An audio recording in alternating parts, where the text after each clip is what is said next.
अस्सलाम वालेकुम नाज़रीन, बड़ी खबर के डिजिटल प्लेटफॉर्म के साथ मैं हूं आपकी मेज़बान Amna Majeed. Chairman Pakistan petroleum dealer association ने कल प्रेस कॉन्फ्रेंस की और उन्होंने अहम ऐलान उन्होंने किया कि वो पेट्रोल पंप्स मुकम्मल तौर पर बंद कर देंगे और हड़ताल का उन्होंने बाकायदा तौर पर इंदिया भी दे दिया है। इंदिया इसलिए दिया गया, हड़ताल इसलिए की जा रही है और पंप्स इसलिए बंद किए जा रहे हैं क्योंकि उनका ये कहना है, अब्दुल समी जो चेयरमैन हैं, उनका ये कहना है कि जो टैक्सेशन, डबल टैक्सेशन लगाई जा रही है दुनिया भर में, जो पेट्रोलियम मसनूआत पेट्रोल पंप्स होते हैं उन पर डबल टैक्सेशन नहीं होती, लेकिन पाकिस्तान में लगाई जा रही है, जिससे उनके कारोबार को नुकसान पहुंच रहा है। और अगर उनके कारोबार को नुकसान पहुंचेगा तो वो किसी हद तक भी जाने के लिए तैयार हैं। उनका ये कहना था कि मुल्क में स्मगल शुदा तेल और पेट्रोलियम मसनूआत आती हैं, तेल और डीज़ल और दीगर चीज़ें आती हैं, उन स्मगलिंग को रोकने की बजाय जो है वो हम पर डबल टैक्स लगाने की कोशिशें की जा रही हैं। उस स्मगलिंग को रोका जाए। अगर जो ईरान से तेल स्मगल हो के आ रहा है, बहुत अरसे से आता है, हम उसकी वीडियोज़ भी अक्सर औकात देखते हैं, उसको रोकने की कोशिश भी की जाती है, लेकिन कोई खातिर ख्वाह अमल नहीं किया जाता ताकि वो स्मगलिंग शुदा तेल जो है वो रोका जा सके। उससे बहुत नुकसानात भी बहुत ज़्यादा होते हैं और कहीं ना कहीं मुआशी सूरत हाल को इससे नुकसान भी बहुत ज़्यादा हो रहा है। तो चेयरमैन अब्दुल समी उन्होंने प्रेस कॉन्फ्रेंस करते हुए कहा कि ये जो स्मगल शुदा तेल आ रहा है इसको लीगलाइज़ किया जा सकता है। आप लीगल तरीके से ईरान से तेल ले सकते हैं, जिसकी वजह से जो है वो जो पाकिस्तान में पेट्रोलियम मसनूआत की कीमतों में दिन ब दिन इजाफा भी होता जाता है, कहीं ना कहीं इनमें जो है वो कमी भी आ जाएगी और लोगों को चीप प्राइजेस में जो है वो चीज़ मिल जाएगी और जो एक स्मगलिंग का तरीका है वो भी कहीं ना कहीं रुक जाएगा अगर आप उसको लीगलाइज़ कर देंगे। उन्होंने धमकी दी है कि अगर हम पर डबल टैक्सेशन वाला जो ये ज़्यादा टैक्स है उसको ख़त्म नहीं किया जाएगा तो वो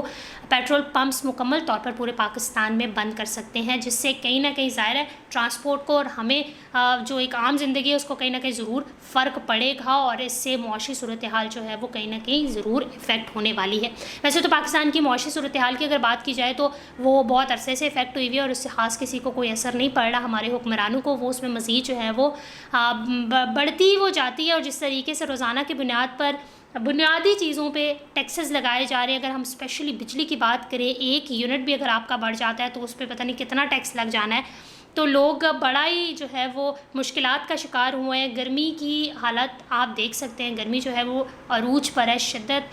इसकी इतनी ज़्यादा है कि हर बंदा ये चाहता है कि वो बिजली का इस्तेमाल करे, चाहे फिर वो अगर घरेलू सार्फिन की अगर हम स्पेशली बात करें, घर में जो पंखे, एसी, ये नॉर्मल चीज़ें हो जाती हैं ज़ाहिर गर्मी की शिद्दत को कम करने के लिए, लेकिन आप इन सब चीज़ों का इस्तेमाल अब ज़्यादा नहीं कर सकते क्योंकि जिस तरीके से बिजली पर टैक्स लगाया गया है वो कहीं ना कहीं बहुत ख़तरनाक हो जाएगा। और अगर आप एक यूनिट भी ज़्यादा इस्तेमाल करते हैं तो वो आपका 600, 700, 500 मतलब इस तरह से जो है वो आपके बिजली के बिलों में इजाफा हो जाएगा। तो हर चीज़ में जो है वो टैक्सेस लग रहे हैं, चाहे वो बिजली हो, गैस में भी आज मैं सुन रही थी कि उस पर भी जो है वो टैक्स लगाया गया है और अब आपको टैक्स के साथ जो है वो बिजली का और गैस का बिल अदा करना होगा। बिजली हो गई, गैस हो गई, अब ये पेट्रोलियम जो मसनूआत और जो भी chairman petroleum dealer association Abdul समी ने जिस हवाले से प्रेस कॉन्फ्रेंस की, उन्होंने जो ऐलान किया, ये सब कहीं ना कहीं आपकी इकॉनमी को ज़रूर इफ़ेक्ट करेंगे। आपकी जो पाकिस्तान की मुआशी सूरत हाल है उसको कहीं ना कहीं ज़रूर इफ़ेक्ट करेंगे और एक आम आदमी को बहुत इफ़ेक्ट करेंगे। जो बंदा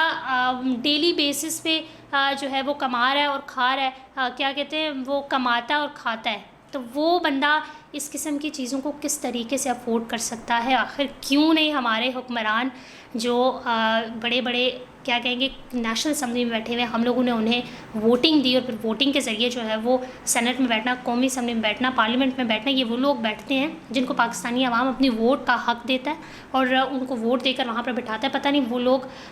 किस चीज़ पर, क्या उनकी स्ट्रेटजीज़ हैं जिनको लेकर वो यहाँ पर आए हैं। अलबत्ता जो पेट्रोलियम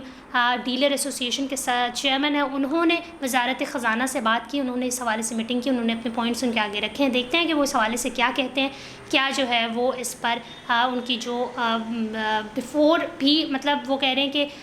जो है वो पहले भी उनसे एडवांस में भी टैक्सेस वसूल किए जा रहे हैं, फिर बाद में भी टैक्सेस वसूल किए जाते हैं, तो ये कहीं ना कहीं आपकी इकॉनमी को ज़रूर इफ़ेक्ट करेगा। इस हवाले से अगर आप कुछ कहना चाहते हैं तो कमेंट सेक्शन में ज़रूर कहिएगा। बड़ी खबर को लाइक करें, शेयर करें, सब्सक्राइब करें और अपनी होस्ट आमना मजीद को इजाज़त दीजिए। अल्लाह हाफ़िज़।